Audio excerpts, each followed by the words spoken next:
Anda di hari ini. Senang sekali saya Cynthia Delima dan Berita Papua hari ini. Kami dapat kembali menjumpai Anda dengan sejumlah informasi penting dan menarik yang akan kami hadirkan untuk Anda. Dan berikut kami hadirkan 3 di antaranya.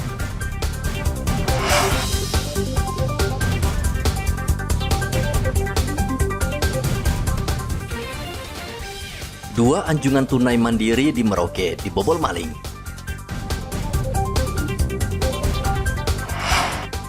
Pasokan cabai dari petani Mimika minim, harganya melonjak.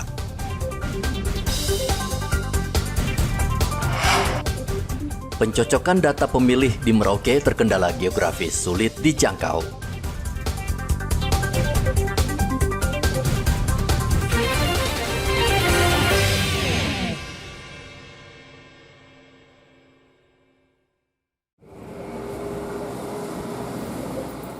Maling berhasil membobol 2 ATM milik Bank BRI dan Mandiri di Komplek Niaga di Jalan Seringgu, Merauke, Papua Selatan. Pelaku berhasil membawa kabur uang yang tersimpan di ATM Bank BRI. Peristiwa terjadi sekitar pukul 2 dini hari dan polisi baru menerima laporan 3 jam kemudian. Dan paginya sekitar pukul 6, polisi baru datang ke lokasi dan menemukan kedua ATM dalam keadaan sudah rusak. Dari rekaman CCTV, pelaku hanya 1 orang. Ia masuk dan membongkar ATM dengan obeng. Pelaku awalnya coba mencongkel ATM milik Bank Mandiri, namun tidak berhasil. Lalu ia pindah ke ATM BRI dan berhasil menggasak uang dari dalam ATM. Setelah kita mendapat informasi dari masyarakat bahwa telah terjadi pembobolan di KNS 2 sekitar jam 02.00, maka laporan kami terima sekitar jam 5 dan 6. Setelah itu kami dari Polres bersama dengan tugas Inapis mendatangi TKP dan langsung olah TKP. Ini ATM apa saja Pak yang dibongkar ini? Ini ATM ada 2, yaitu dari pihak Bank Mandiri dengan pihak Bank BRI. Nah, ada sempat ngambil uang? Yang baru ketahuan ini dari pihak Bank Mandiri, Bank BRI, kerugian sekitar 1.900.000. Oke. Pak Kabio, kira-kira analisa dari Inapis sendiri ini mereka menggunakan apa ini? Kalau kita lihat jenis perusakannya ini menggunakan obeng. Obeng. Lebih dari 1 orang pelakunya? Untuk sementara yang kita ini masih lidik, tapi yang termonitor di CCTV 1 orang.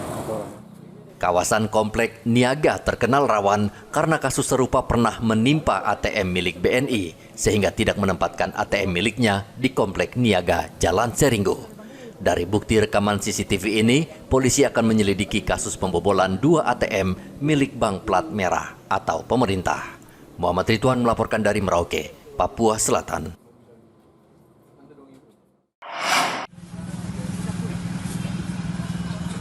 Harga cabai di Kabupaten Mimika kembali naik. Dari pantauan di pasar beberapa hari terakhir, cabai merah keriting sulit ditemukan sehingga harganya melonjak dari sekitar Rp60.000 per kilogram menjadi Rp120.000 per kilogram. Menurut pedagang, kenaikan harga cabai merah keriting terjadi sejak 3 hari lalu akibat tidak ada pasokan ke pasar sentral Mimika. Pedagang berharap pasokan cabai merah keriting kembali membanjiri pasaran. Sekarang 120 kita jual. Iya, mahal. Kentang juga naik. Kalau cabai keriting tante jual berapa? Ya. Tante jual berapa? Ini 120. Kebanyakan itu kan paling 70, 80. Sekarang dia mahal. Kosong toh tidak ada Lokal juga tidak? Lokal juga ada. Karena juga ada kiriman mas. Ini kiriman ini tapi mahal juga. Tantan berapa? Sambil kami itu 110. 110? Iya, kita jual 120. Tipis dia. Kalau cabai besar? Sama. Berapa? Harga juga mahal. Kalau cabai besarnya itu 90. Kita jual 100. Sementara harga cabai rawit justru sebaliknya turun. Di pasar sentral Mimika, harga cabai rawit saat ini berkisar Rp70.000 per kilogram, turun dari Rp100.000 per kilogram. Sementara untuk cabai merah besar, harganya masih tetap di kisaran Rp100.000 per kilogram. Seperti diketahui, harga 3 komoditas ini rentan dengan gejolak harga karena masih harus didatangkan dari luar Timika. produksi cabai dari petani lokal sejauh ini belum bisa mencukupi kebutuhan pasaran. Igobat Momolin melaporkan dari Mimika, Papua Tengah.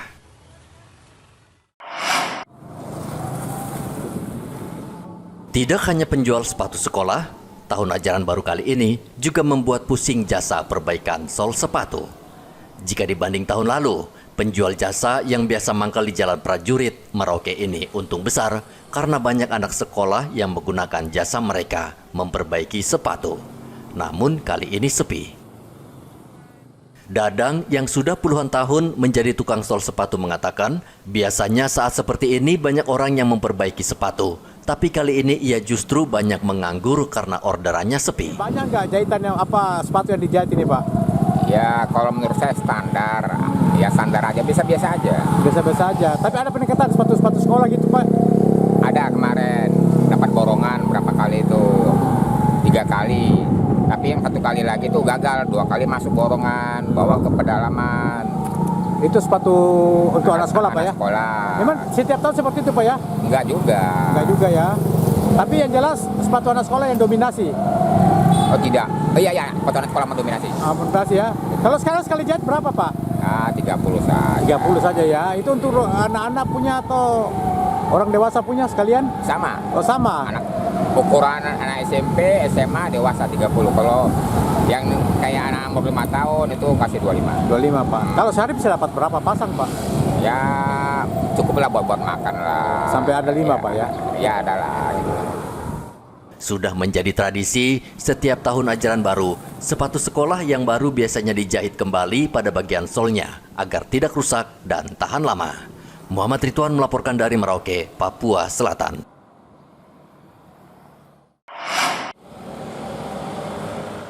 Persiapan pilkada serentak di Merauke, Papua Selatan terus berjalan sesuai tahapan. Saat ini, KPU tengah melakukan pencocokan dan penelitian data pemilih atau coklit. Pentarlih atau petugas pemutakhiran data mendatangi satu persatu warga untuk mengetahui jumlah pemilih terbaru untuk pilkada nanti.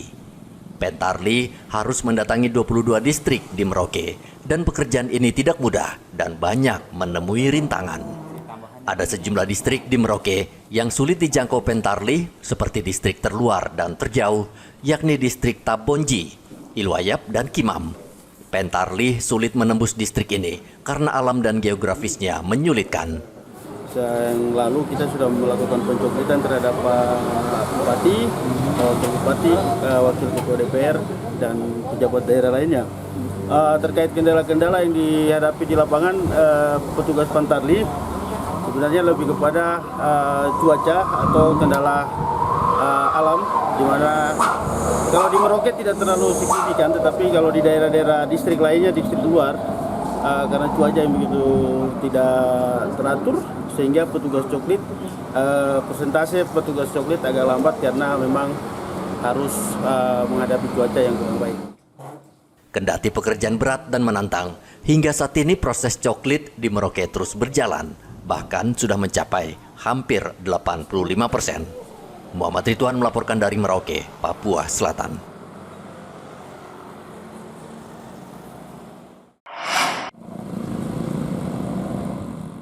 Pilkada di Papua kerap berakhir ricuh, bahkan tidak jarang menelan korban. Tahun ini pilkada serentak akan berlangsung pada bulan November mendatang dan faktor keamanan menjadi perhatian serius TNI. Sebagai bagian dari penegakan hukum, TNI berkomitmen mengamankan pilkada, khususnya di Papua Selatan, sehingga berjalan aman dan lancar. Untuk itu, Danrem 174 Anim Tiwan Yanggap Merauke, Brigjen TNI WMP Ramandei, saat ini tengah melakukan pemetaan kawasan yang berpotensi rawan dalam seluruh tahapan pilkada.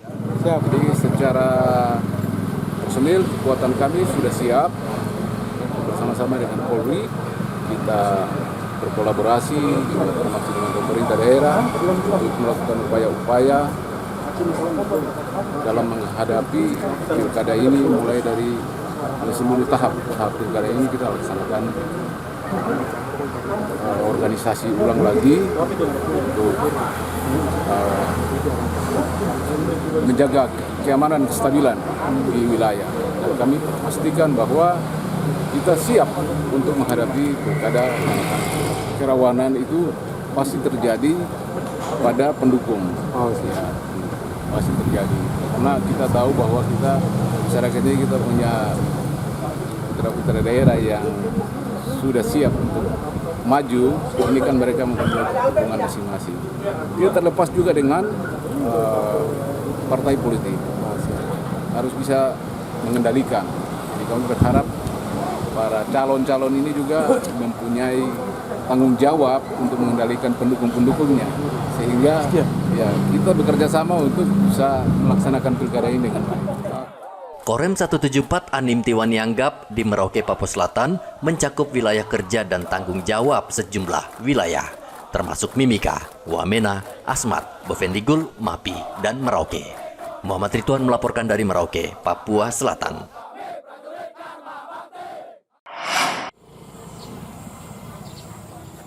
Bupati Merauke Romanus Baraka berjanji akan segera memanggil pemilik tanah untuk berunding dalam kasus blokade sekolah. Bupati berharap kasus ini segera selesai dan tidak terjadi gugat-menggugat pada masa mendatang. Pada saat tahun ajaran baru, siswa tidak bisa datang ke sekolah karena pintu masuk dipalang pemilik lahan. Komunikasi dulu, karena sebenarnya penyelesaian ini sudah dilakukan sudah lama. Cuma kan masyarakat ini kadang-kala selesaikan ke ini datang lagi, ini datang lagi. Tapi harus pelan-pelan, inilah masyarakat kita. Biar kita ambilnya pelan dan pasti selesai. Ya. Sudah 3 bulan pintu masuk SD Wasur 2 Merauke tertutup rapat. Pemilik tanah menuntut ganti rugi. Pemilik tanah mengklaim lahan untuk sekolah berdiri milik hak ulayat. Muhammad Ridwan melaporkan dari Merauke, Papua Selatan.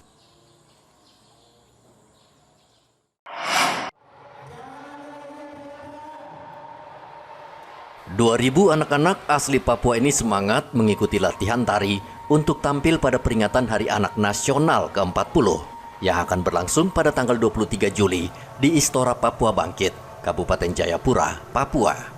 Anak-anak ini berlatih sebaik mungkin karena mereka nanti akan tampil di hadapan Presiden dan Ibu Negara serta pejabat tinggi dari seluruh Indonesia. Sebagai tuan rumah acara, Pemkot Jayapura menyiapkan 2.000 anak-anak asli Papua. Mereka adalah pelajar sekolah dasar dan sekolah menengah pertama di Jayapura.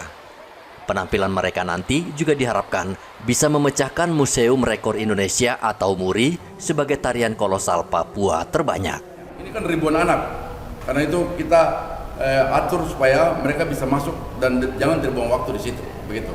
Kemudian session, bagaimana cara masuknya? Paling tidak latihan hari ini anak-anak sudah tahu 2 hal. Pertama, tahu kerjasama dengan tim yang lain dari kabupaten lain, baik dia jadi satu kesatuan. Yang kedua, mereka bisa mengenal panggung di arena yang akan mereka tampil saat presiden tiba. 2 hal itu kita akan evaluasi, lalu kita akan atur lagi untuk latihan kedua. Itu sudah semakin rapi, dan latihan terakhir itu kita usahakan semua mereka pakai seragam. Jadi polisi cilik pakai seragam polisi, kemudian tari kolosal pakai tarian kolosal, fashion yang akan tampil mereka pakai baju fashion, kemudian ukulele mereka pakai tarian adat yang mereka persiapkan. Intinya begini, mari semua kita yang ada di Papua, khususnya di kota Jayapura dan Kabupaten Jayapura Kerong, kita sukseskan Hari Anak Nasional dengan kehadiran Bapak Presiden dan Ibu Negara di kota Jayapura. Tarian kolosal yang ditampilkan merupakan perpaduan gerakan dari 5 wilayah di Papua, yakni tarian Sentani, Asmat, Saireri, Lapago, dan tarian Seka Kamoro. Hari Anak Nasional ke-40 akan dibuka Presiden Joko Widodo dan Ibu Negara Iriana. Selain itu, seluruh gubernur di Indonesia akan hadir dan masing-masing akan membawa 2 orang anak yang berprestasi. Hendra melaporkan dari kota Jayapura, Papua.